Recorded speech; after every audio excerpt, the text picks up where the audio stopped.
Hello students, આજે આપણે શીખવા જઈ રહ્યા છીએ ફળ.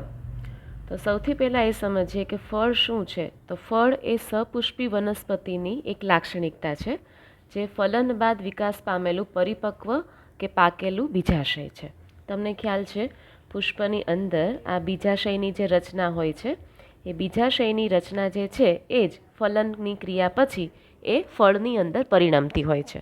એટલે ફલન વગર ફળનું નિર્માણ થાય સમટાઈમ, તો એવા ફળને આપણે અપરાગિત ફળ કહી શકીએ. એટલે કે ઘણી વખત એવું પણ થાય છે કે ફલન વગર, એટલે કે બીજાશયના અંદર જે અંડકો છે તેના ફલન વગર ફળનું નિર્માણ થાય, તો એવા ફળને આપણે પાર્થેનોકાર્પિક ફ્રૂટ અથવા તો અપરાગિત અથવા તો અફલિત ફળ કહેશું. તો સ્ટુડન્ટ્સ, આ ખૂબ સરસ ડેફિનેશન છે. આપણે આ બંને ડેફિનેશન યાદ રાખીએ કે ફળ કોને કહેવાય અને અફલિત ફળ કોને કહેવાય. ત્યાર પછી કોઈ પણ ફળ આપણે જોશું તો તેની અંદર ફલાવરણ જે છે એ સૌથી બહારનું આવરણ છે. કોઈ પણ ફળ આપણે લઈએ તો તેની સૌથી બહારનું જે આવરણ છે એ ફલાવરણ હોય છે. ફલાવરણ શુષ્ક કે માંસલ હોય. જ્યારે ફલાવરણ જાડું અથવા માંસલ હોય ત્યારે યાદ રાખશું કે ફલાવરણનું જે સૌથી બહારનું આવરણ છે ત્યારે એને બાહ્ય ફલાવરણ કહેશું, અને મધ્યમાં જે ફલાવરણ છે તેને મધ્ય ફલાવરણ કહેશું, અને અંદરનું સૌથી અંદરનું જે છે તેને અંતઃફલાવરણ કહેશું. તમે આ કેરીમાં જોઈ શકો છો, કેરીની સૌથી બહારનું જે છાલ આપણે જેને કહીએ તે બાહ્ય ફલાવરણ છે. મધ્યમાં જે ખાવાલાયક ભાગ છે તેને આપણે મધ્ય ફલાવરણ કહેશું, અને સૌથી અંદરનું જે કડક વિસ્તાર છે તેને અંતઃફલાવરણ કહેશું.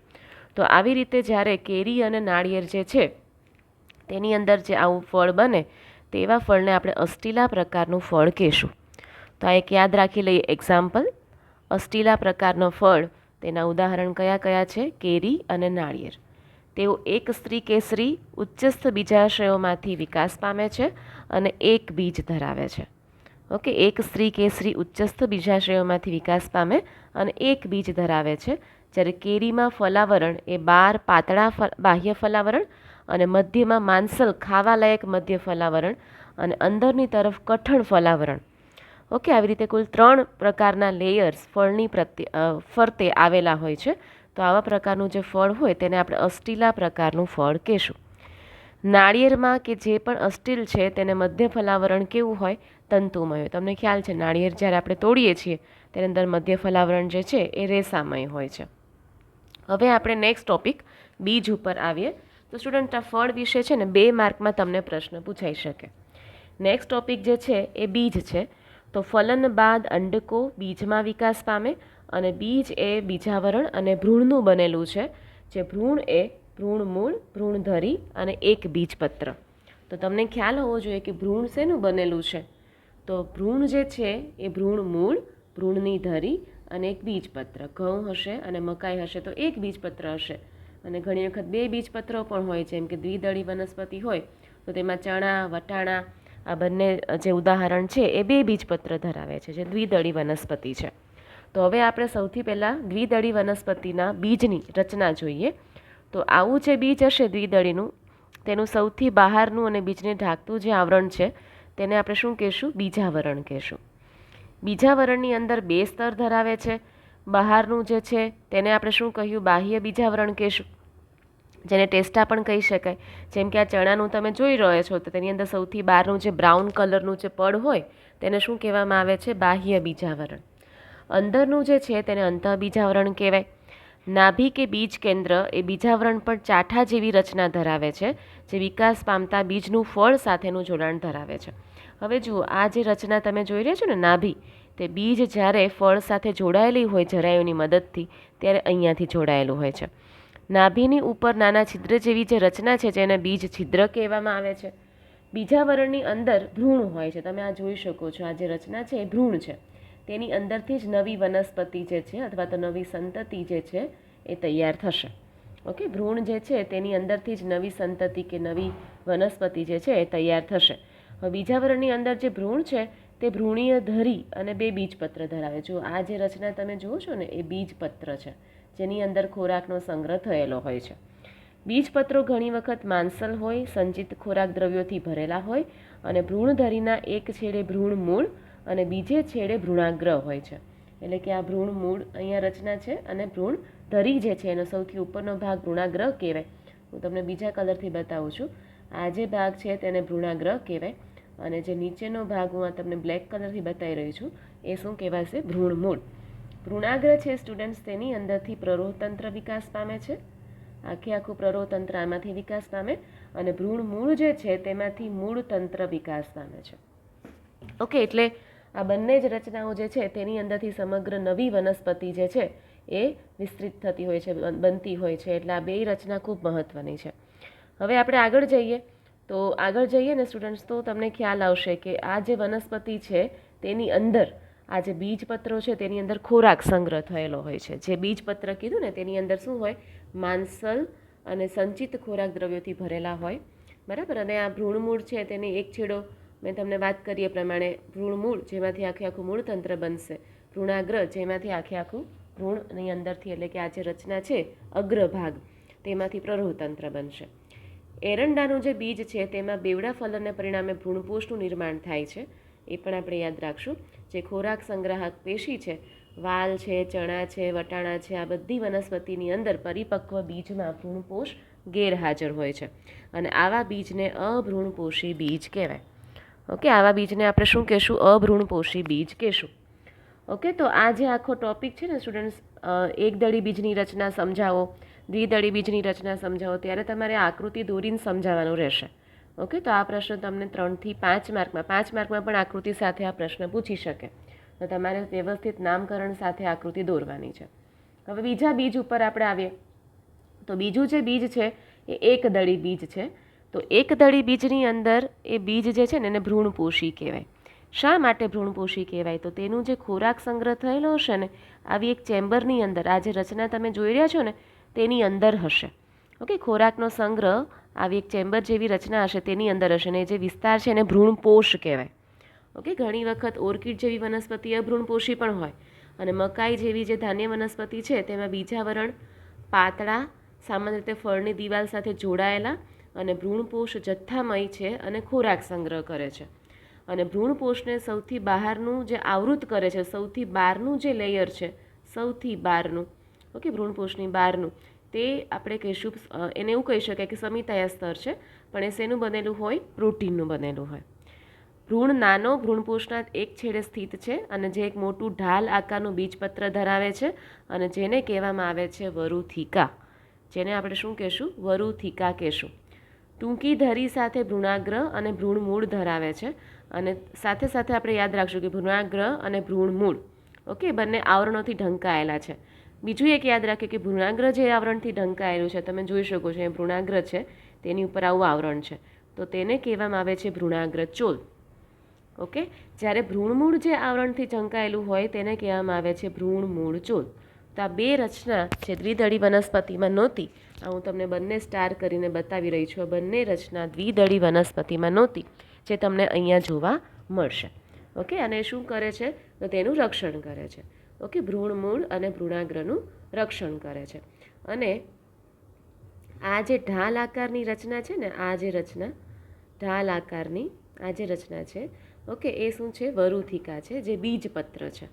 ઓકે, આ વરુથિકા જે છે એ શું છે? બીજપત્ર છે. એટલે એ પણ આપણે યાદ રાખીએ. તો આ આકૃતિ સાથે પ્રશ્ન તમને પૂછી શકે 3 થી 4 માર્કમાં. ઓકે, તો મોટાભાગે આપણી એક્ઝામમાં 3 માર્કનો પ્રશ્ન છે, તો 3 માર્કમાં આ પ્રશ્ન પૂછાવાની શક્યતા છે. તો આપણે ખૂબ સારી રીતે આ ટોપિકને કરી લઈએ.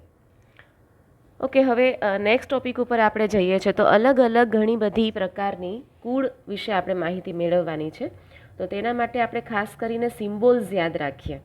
ઓકે, હું તમને અહીંયા સિમ્બોલ્સ થોડાક બતાવું છું, જે ચિહ્ન આપણે વાપરવાના હોય, જેની મદદથી આવું પુષ્પસૂત્ર આપણે બનાવી શકીએ. ઓકે, જુઓ, સૌથી પહેલાં શું છે? બીઆર, એટલે વજ્રચક્ર, આ જે નીપત્ર હોય તે દર્શાવવા માટે બીઆર તરીકે ઓળખવામાં આવે છે. એટલે નીપત્ર હાજર હોય તો બીઆર તરીકે ઓળખવામાં આવે. વજ્રચક્ર માટે શબ્દ વાપરવામાં આવે છે કે, દલચક્ર માટે વાપરવામાં આવે છે સી, અને પરિપુષ્પચક્ર માટે વાપરવામાં આવે છે પી. ઓકે, એટલે આ બધી સંજ્ઞાઓ આપણે યાદ રાખશું. પુંકેસરને એન્ડ્રોએશિયમ કહેવાય એટલે એ, શ્રીકેસર માટે જી, અને ઉચ્ચસ્થ બીજાશય માટે જીની અંડરલાઇન કરવાનું છે, અને અધહસ્ત માટે ઉપર લાઇન કરવાની છે. નર માટેનો સિમ્બોલ, માદા માટેનો સિમ્બોલ, એટલે આ બધા ચિહ્ન સ્ટુડન્ટ્સ આપણે યાદ રાખવા પડશે. પુષ્પ જ્યારે ઉભયલિંગી હોય, નર અને માદા બંને જ અંગો ધરાવતી હોય, ત્યારે આપણે આવા પ્રકારનું ચિહ્ન વાપરશું. અને નિયમિત પુષ્પ હોય, નિયમિત એટલે શું, તો કોઈ પણ ધરીથી તમે કટ કરો છો તો અરીય સમમિતિ હોય, ઓકે, તો એ નિયમિત પુષ્પ છે, તો તેના માટે આપણે આવું સિમ્બોલ કરશું. અને અનિયમિત હોય તેના માટે આવી પર્સન્ટેજ જેવું ચિહ્ન કરી શકાય, અથવા તો આવું ચિહ્ન કરી શકાય. ઓકે, તો આ બધી સંજ્ઞાઓ આપણે યાદ રાખશો. હવે તમને આ કામ ક્યારે લાગશે, તમે અહીંયા જોઈ શકો છો આકૃતિની અંદર. ઓકે, આ જે તમને પાઠ્યપુસ્તકનું 5.20મી આકૃતિ જે દેખાઈ રહી છે, ઓકે, તેમાં આ જે છે ને આ એ પુષ્પસૂત્ર છે. ઓકે, આ પુષ્પસૂત્ર કહેવાય અને આ જે છે ને પુષ્પાકૃતિ કહેવાય. તો સૌથી પહેલાં પુષ્પસૂત્ર જ્યારે લખતા હોય ને ત્યારે સૌથી પહેલાં તેની સમમિતિ લખવાની છે. એટલે આ જોઈ શકાય કે આ કેવું પુષ્પ છે, તો કે આ ચિહ્ન શેનું છે, નિયમિત માટેનું છે. એટલે આ નિયમિત પુષ્પ છે. લિંગ કેવી છે, તો નર અને માદા બંને જ છે. જુઓ, એટલે સંજ્ઞા આવી વપરાશે. નરના અંગોય છે, માદાનાય અંગો છે, એટલે સંજ્ઞા આવી સંજ્ઞા વપરાશે. ત્યાર પછી કે એટલે શું, તો કે એ વજ્રચક્રના વજ્રપત્ર દર્શાવે. તમે જોઈ શકો છો આ સૌથી બારની જે રચના તમે જોઈ રહ્યા છો ને, આ રચના, ઓકે, આ જે રચના છે એ શું છે, વજ્રપત્રની રચના છે. તો બે અંદર તરફ છે, બે બાર તરફ છે, એટલા માટે આપણે આવી રીતે દર્શાવીશું 2+2. ઓકે, બંને જો ચારે ચાર એક જ લાઇનમાં નથી, બંને અલગ અલગ હરોળમાં ગોઠવાયેલા છે, એટલે એને શું કહીશું, 2+2. સી તમે જોશો એટલે કે કોરોલા, તેની અંદર સંખ્યા છે 4. ઓકે, ત્યાર પછી એ જે છે એ તમે જોઈ શકો, આ 4 સંખ્યા દેખાય છે તમને સીની. ત્યાર પછી એ જે છે ને એટલે કે પુંકેસર, એ તમે જોઈ શકશો કોઈ એક જ ચક્રમાં નથી, ટોટલ 2 ચક્રમાં ગોઠવાયેલા છે. એટલે સૌથી બાર 2 છે, તો સૌથી પહેલાં 2 લખવાનું અને પ્લસ શું કરવાનું, 4. ઓકે, ત્યાર પછી તમે જોવા જાઓ તો અંદરની તરફ ગાયનોએશિયમ એટલે કે સ્ત્રી કેસર છે, એટલે જી તરીકે દર્શાવીશું અને એને આપણે અંડરલાઇન કરશું કારણ કે સુપિરિયર છે. ઓકે, ઉચ્ચસ્થ બીજાશય ધરાવે છે અને સંખ્યા કેટલી છે, 2ની, એટલે એને આપણે દર્શાવીશું 2 વડે.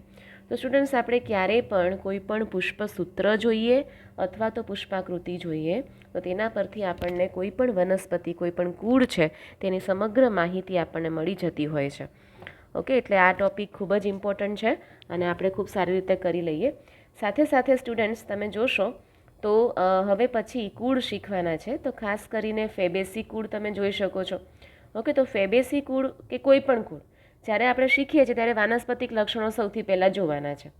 ઓકે, વાનસ્પતિક લક્ષણો એટલે શું, તો વાનસ્પતિક લક્ષણોમાં લખવાનું છે મૂળ, પ્રકાંડ અને પર્ણ. ઓકે, મૂળ, પ્રકાંડ અને પર્ણ, એના વિશે જ્યારે તમે માહિતી લખો છો ત્યારે શું કહેવાય, તો એ વાનસ્પતિક લક્ષણો કહેવાય. તો આ ઓલરેડી આપણે આ બધું જ ચર્ચા કરેલી છે. હવે તમારે ફક્ત યાદ જ રાખવાનું છે કે ફેબેસી કુળ છે તો તેમાં પ્રકાંડ કેવું છે, તેમાં પર્ણ કેવા છે, મૂળ કેવા છે, આ બધા જ પ્રકારની ટર્મિનોલોજી ઓલરેડી આપણે આગળ કરી છે. એટલે આ જે 5.9મો ટૉપિક છે ને સ્ટુડન્ટ્સ, એ ઓલરેડી આપણે અત્યાર સુધી 5.8 સુધી જે કાંઈ શીખ્યા ને તે એપ્લાય કરવાનું છે, તે વાપરવાનું છે. ઓકે, એટલે તમે આ બધા જ શબ્દો શીખ્યા છો, એટલે હવે ફક્ત એટલું જ યાદ રાખવાનું કે ફેબેસી કુળમાં શું છે. ઓકે, ત્યાર પછી સોલેનસી કુળ આવશે અને સૌથી છેલ્લે છે ને, જો સૌથી પહેલાં શું આવ્યું તો કે વાનસ્પતિક લક્ષણો, ત્યાર પછી આવશે પુષ્પીય લક્ષણો. પુષ્પીય લક્ષણો જ્યારે બતાવે ત્યારે એનો પુષ્પ વિન્યાસ કેવો છે, પુષ્પનો પ્રકાર કેવો છે, વજ્રપત્ર કેવા છે, દલપત્ર કેવા છે, ઓલરેડી આપણે આ બધી ચર્ચા કરી લીધી છે. હવે ફક્ત એટલું યાદ રાખવાનું છે તમારા ટૉપિકને ટેક્સ્ટબુકમાંથી રીડ કરીને કે જે કાંઈ ટૉપિક્સ અહીંયા આપ્યા છે, એટલે કે જે ફેબેસી કુળનું વર્ણન આપ્યું છે એ વર્ણન પ્રમાણે આ વનસ્પતિની અંદર પુંકેસર ચક્રમાં કેટલા હોય, બરાબર, આ બધી જ વસ્તુ આપણે શીખ્યા છે. ફક્ત યાદ રાખવાનું તમારે અહીંયા નવું જે થશે ને આ થશે પુષ્પસૂત્ર. ઓકે, પુષ્પસૂત્ર તમારે ખાસ યાદ રાખવાનું થશે. જુઓ, તમે અહીંયા પુષ્પાકૃતિ જોઈ શકો છો. ઓકે, આ પુષ્પાકૃતિ જોઈ શકો છો, પુષ્પાકૃતિ અને પુષ્પસૂત્ર. તો સૌથી પહેલાં હંમેશા શું લખવાનું હોય, તો હંમેશા તેની સમમિતિ લખવાની. ઓકે, ત્યાર પછી શું આવશે, તો કે નર અને માદા બંને જ અંગો દેખાતા હોય તો આ ચિહ્ન આવશે. ત્યાર પછી એ વજ્રચક્ર આવશે. વજ્રચક્ર તમે જોઈ શકો છો, એની સંખ્યા કેટલી છે, 1 2 3 4 5, એટલે ટોટલ 5 છે, 5 5 જોડાયેલી છે, એટલે આપણે બ્રેકેટમાં લખશું. કોરોલા જે છે, ઓકે, એટલે કે દલપત્રો જે છે તે પતંગિયાકાર રીતે ગોઠવાયેલા છે. એટલે જો સૌથી મોટું એ ધ્વજક, પછી બંને તરફ આ પક્ષક અને આ બે જે છે એ જોડાયેલી છે, એટલે 1 +2 +2 અને છેલ્લું 2 કેમ લખવાનું છે, તો બ્રેકેટમાં લખવાનું છે. ત્યાર પછી જોવા જઈએ તો એન્ડ્રોએશિયમ આવે. તો એન્ડ્રોએશિયમમાં ટોટલ તમે કાઉન્ટ કરશો ને 1 2 3, આ બધા ટોટલ તમે કાઉન્ટ કરશો ને તો ટોટલની સંખ્યા છે 9. ઓકે, 9 એ 9ને બ્રેકેટમાં લખવાનું અને પ્લસ શું છે 1 છેલ્લું જુદું છે એટલે +1. ઓકે, અને ત્યાર પછી છેલ્લે ગાયનોએશિયમ જે છે એ ફક્ત એક જ છે અને તેને આપણે અંડરલાઇન કરી દેવાનું છે. તો આ થઈ ગયું તમારું પુષ્પસૂત્ર. ઓકે ને, એકોર્ડિંગલી તમારે આકૃતિ દોરવાની છે. આ તમે જોઈ શકો છો અહીંયા જે આકૃતિ છે ને પુષ્પાકૃતિ છે. હવે પુષ્પાકૃતિ દોરવાની થાય સ્ટુડન્ટ્સ ત્યારે તેની અંદર કોઈ પ્રકારના લેબલ નહીં આવે. ઓકે, અને છેલ્લે આ જે સમમિતિ દર્શાવેલી છે એ સમમિતિ દર્શાવવાની, જેને આપણે માતૃ અક્ષ કહી શકીએ. ઓકે, તો આવી રીતે પુષ્પાકૃતિની આપણે પુષ્પસૂત્ર અને પુષ્પાકૃતિ બંનેની પ્રેક્ટિસ કરશું. તો જ્યારે પણ તમે કોઈ પણ કુળ શીખી રહ્યા છો તે ત્યારે તમારે સૌથી પહેલાં વનસ્પતિક લક્ષણો, પછી પુષ્પીય લક્ષણો, પછી છેલ્લે શું લખવાનું પુષ્પસૂત્ર લખવાનું, પુષ્પ આકૃતિ દોરવાની. ઓકે, પુષ્પાકૃતિ હમણાં જે આપણે ચર્ચા કરીએ, અને સૌથી છેલ્લે આવશે આર્થિક અગત્યતા. ઓકે, આર્થિક રીતે આ કઈ રીતે વનસ્પતિનું કુળ ઉપયોગી છે એ તમારે ચર્ચા કરવાની થશે. એટલે આમાં ઘણા બધા એક્ઝામ્પલ આપ્યા છે અને આ ખૂબ ઇમ્પોર્ટન્ટ છે. ઓકે, આ ખૂબ જ ઇમ્પોર્ટન્ટ છે. આપણે ખૂબ સારી રીતે આ ટોપિકને સમજી લઈએ અને યાદ રાખી લઈએ. ત્યાર પછી સોલેનસી કુળ છે. ઓકે, સોલેનસી કુળમાં પણ જો સેમ વાનસ્પતિક લક્ષણો, એટલે મૂળ પ્રકાંડ પર્ણ કેવા છે, પુષ્પીય લક્ષણો, અને ત્યાર પછી શું આવે છે તેનું પુષ્પસૂત્ર. ઓકે, તો સ્ટુડન્ટ્સ આ બધાની અંદર પુષ્પસૂત્ર યાદ રાખવું એ મેઇન ટાસ્ક છે. પ્લસ આર્થિક અગત્યતા, એની અંદર કયા કયા લક્ષણો છે એ પણ યાદ રાખવાના, આર્થિક અગત્યતા યાદ રાખવાની. ઓકે, અને છેલ્લું જે કુળ છે એ કયું છે લીલિએસી. લીલિએસી થોડુંક અલગ છે. અહીંયા તમને કોરોલા અને કેલિક્સ એવા સિમ્બોલ નહીં દેખાય. જુઓ શા માટે, તો કે કોરોલા કેલિક્સ બંને અલગ નથી, અહીંયા એ કન્વર્ટ થઈ ગયા છે પેરિએન્થમાં.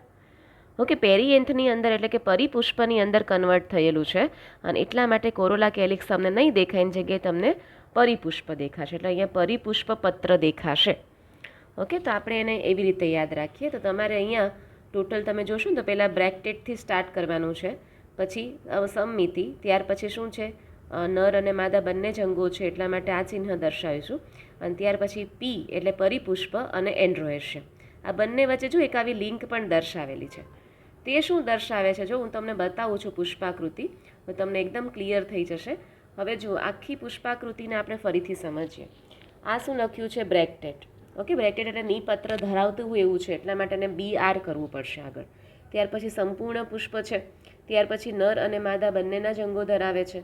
હવે જુઓ આની અંદર પી અને એ, તો તમે જોઈ શકશો આ જે પરિપુષ્પ છે ને એ પુંકેસર સાથે જોડાયેલું છે. જુઓ, ઓકે, પરિપુષ્પ પુંકેસર સાથે જોડાયેલું છે આવી રીતે. ઓકે, જોડાયેલું હોવાને કારણે તમે અહીંયા આ લિંક દર્શાવવાની થશે, એ અને પી વચ્ચે લિંક દર્શાવવાની થશે. ઓકે, સેમ એવી રીતે અહીંયા પણ તમે જોશો ને તો અહીંયા પણ જો સી અને એ વચ્ચે લિંક છે, તો તેની પણ આપણે પુષ્પાકૃતિ એક વખત હું તમને શો કરી દઉં.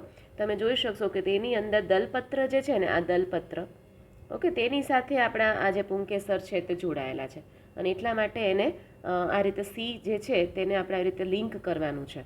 સી સાથે એને શું કરવાનું છે, આવી રીતે લિંક કરવાનું છે. તો સ્ટુડન્ટ આપણે અહીંયા આ ચેપ્ટર પૂરું કરીએ છીએ. તમે ખૂબ સારી રીતે આર્થિક અગત્યતા સાથે આ ટોપિક્સને તૈયાર કરજો અને આ ચેપ્ટર પરીક્ષાની દ્રષ્ટિએ ખૂબ અગત્યનું હોવાથી આપણે એક એક વખત લખી અને પ્રેક્ટિસ કરીશું. Good bye.